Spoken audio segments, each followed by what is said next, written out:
Sam, you watched that one. We heard Coach Hoiberg. Pretty matter of fact, we also saw what A&M did with and to Houston last night, considering they only lost by 4 the first time they played. How many times do you think Nebraska would play A&M and get a dub? Right? Because the line was basically a pick 'em. We kind of convinced ourselves we liked the matchup. What do you think happened? A&M had better athletes. I think they had equally good coaching. That game reminded me, to use a football analogy, that game reminded me a little bit of when Nebraska played South Carolina in the bowl game, and the athleticism disparity was just evident.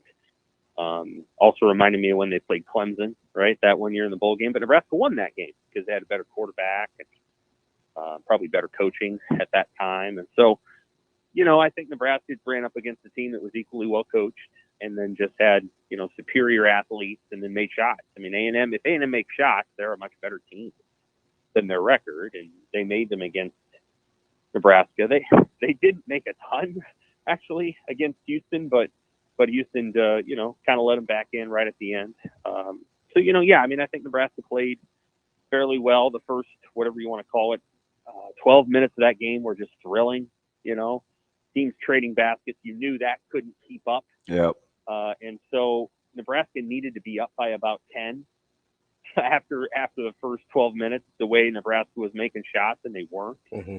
And that's when the athleticism kicked in. And so, the cool thing about Hoiberg, he is so smart and he's very driven. And so, I know he goes into today, which is kind of, I think they probably decompressed Saturday, coming back, probably formulated their game plan yesterday, and they begin to execute that game plan today when they meet players the next couple days, and they begin the true process of recruiting in the portal. And I think he knows they can't just run it back and assume that you're going to win 20 games doing that. You can never assume that. And so he's got to think about, how do I make this team better? Who do I need? Who do I want back?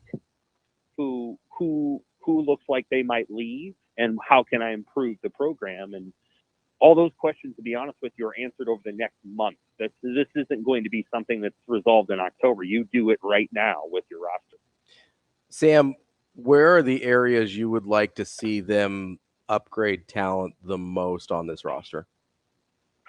That's a great question. I think, I covered the team last year in between beat writers, and so I spent a lot of time thinking about that and then looking at the roster construction of this current team. And I think what I would say on a couple of levels, first, do you want a true point guard, right? Do you want a point guard? Fred had one of those in his first 4 seasons at Nebraska. In order, that was Cam Mack, Delano Banton, Alonzo Verge, and Sam Griesel. Do you want one of those? They didn't have one of those this year. Bryce Williams kind of took the job over. Yeah. But, go ahead. You mean that 4 guys that mainly handled those guys are kind of all different as I hear their names. Do you mean like what kind of a point guard does he want? I think because Mac was a scorer, Griesel was more of a facilitator, Banton was like a point tweener. And I don't know what Alonzo Verge was. Ooh. Well, I mean, a 2-guard. Alonzo Verge was pretty good at times.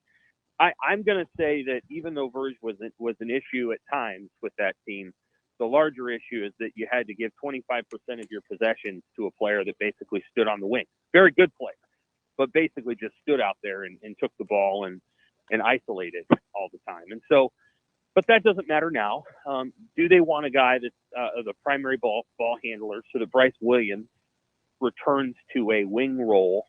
I thought Bryce did a pretty good job at times this season, actually, playing that role and getting downhill and doing some of those things. But do you have that player on your roster? Is that Aaron Eulis? Or based on the success that you just had, can you go out and get a player like that? So last year they pursued in order Bert Kriisa, David McCollum, and then, Hunter Salas was sort of a combo player. But I mean, would Hunter have helped this team? Yeah, he would have. He really would have. He would have taken them to the next level. Kurt Kriisa would not have. That didn't work out. And McCollum probably would have helped too, but he shot a lot of threes at Oklahoma this year. So they have to decide whether they want to do that. Then they have to try to find what I would describe as, long, athletic, 6'6" to 6'8". Yeah. They need player. They need an athletic wing. Mm-hmm. Right. Yeah, they need a player like that. You can do it without doing that, but so many of these teams have those players. I just got done watching Iowa State for a couple of days, and Iowa State doesn't have some size. They have some guys like that. Their best defenders are both like 6'1" and 6'2", but they play fast. Of course, you would love to have. And then I watched Illinois for a couple of days too, and of course, Illinois has got players all over the floor. They're Quincy Guerrier and obviously Shannon and Coleman Hawkins is 6'11". So you got to try to find players like that, and they find them. I do think they can, because I think people will see, kids will see, hey, I can go there and man, I can have a lot of fun playing in a packed arena every night, and I can, I can go somewhere and get money, pretty good money, not maybe the best money, but pretty good money. So they'll have some options. Those are probably the two areas I would think of. And then, if you can get another, tell me what's going to happen with Blaze Keita. I don't know. Is he healthy? Can he play? Because if he can, that he'll help you defensively. I don't know about his offense, but he'll help you defensively. Can he play? I don't think anybody, he would have helped the other night year. to protect the rim, because guys were getting into pain at will. He would have helped for sure. We'll see what his health level is, whether he wants to stay. I think Nebraska's treated him quite well, but I don't know what, that's a two-person conversation. We'll see what Nebraska thinks. Sam, we're talking about Sam McKewon from the Omaha World-Herald.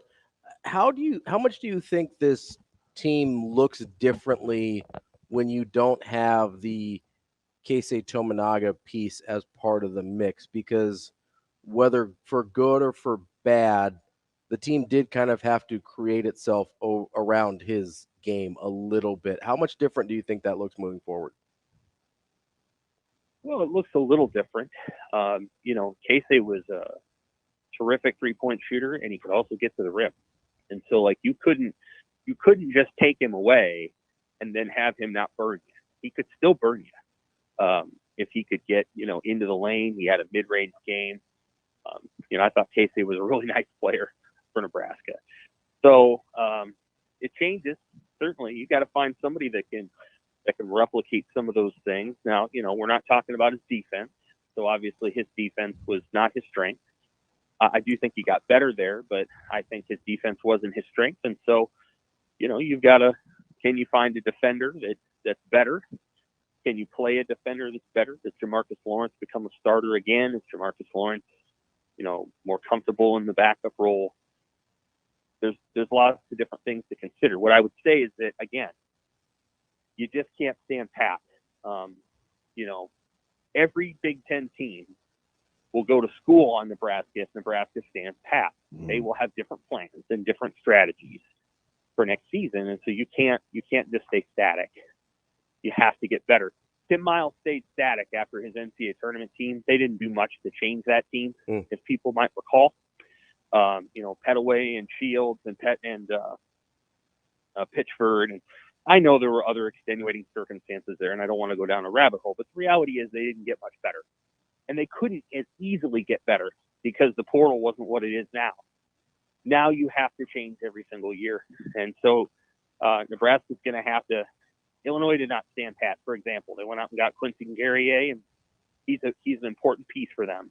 Nebraska can't stand pat. It has to go get, legitimately good players and to supplement what they have now. They can't just run it back. So I'll be curious to see what Nebraska does. Sam, as you're kind of looking at I'll get the spring ball here in a sec, but as you're kind of looking at who's left in the Sweet 16, a couple teams are doing it a few different ways. How much is there a team out there where you're like, yeah, I could see that. That's just what they do. You're not super overwhelmed, or I don't know. A team like Gonzaga kind of comes to mind, right? This is kind of just what they do, even though all the pieces are different. It's an interesting makeup in the Sweet 16 because it's kind of chalky. Yeah, and I like that. I'm fine with that. I think every so often you need that. You need a year where most of the top teams emerge. I mean, it's hard not to find the way that Iowa State's doing it appealing. Now they are doing it mostly with recruits. Oh, that's a good. They've That's got a few good one. transfers. That's a good one. But they got a freshman who somehow got out of Wisconsin. I don't understand how Wisconsin didn't get that kid. The Momcilovic kid, he's pretty good. They got two small guards. Keyshawn Gilbert is a transfer from UNLV. He followed Austin Berger from there, but Lipsy is from Ames. And, they're not super big, but their defensive strategy is really good, and he's a good fit for them as a coach. He's not super charismatic on the floor, but he's got them playing the way he wants them to play, and so they have an identity for sure. Then again, and I'll contrast them with Illinois because I just watched them. Illinois is not going to be this good again next year. I mean, you can tell that is a roster that should make the Final Four. I don't know if they will, but that's a once in a 10-year roster. They got athletes all over the floor, and they got a superstar, and they certainly knocked everybody out, knocked everybody over this weekend. Everybody's really impressed with that, and so. That's a deal where they're going to have to rebuild that roster after this season, most likely. Gonzaga does it the same way every year. Gonzaga does a great job of creating a non-conference schedule that's like a tournament. Then they go into conference season, and they're able to stay healthier than teams in the Big Ten and the Big East because they don't get beat up the same way that teams in the Big Ten and the Big East do. And so they emerge in the tournament, and they're healthier and better. Those are teams that I certainly think about. Of course, why can't you be UConn? I mean, UConn's really good, and I don't think that UConn is like Duke. They don't have a bunch of 5-stars running around. They got one in Castle, but he's the only one. And so, like, the way UConn's doing it is they're just tough, and they play really hard, and they play East Coast basketball, and you have to deal with it. And that's impressive.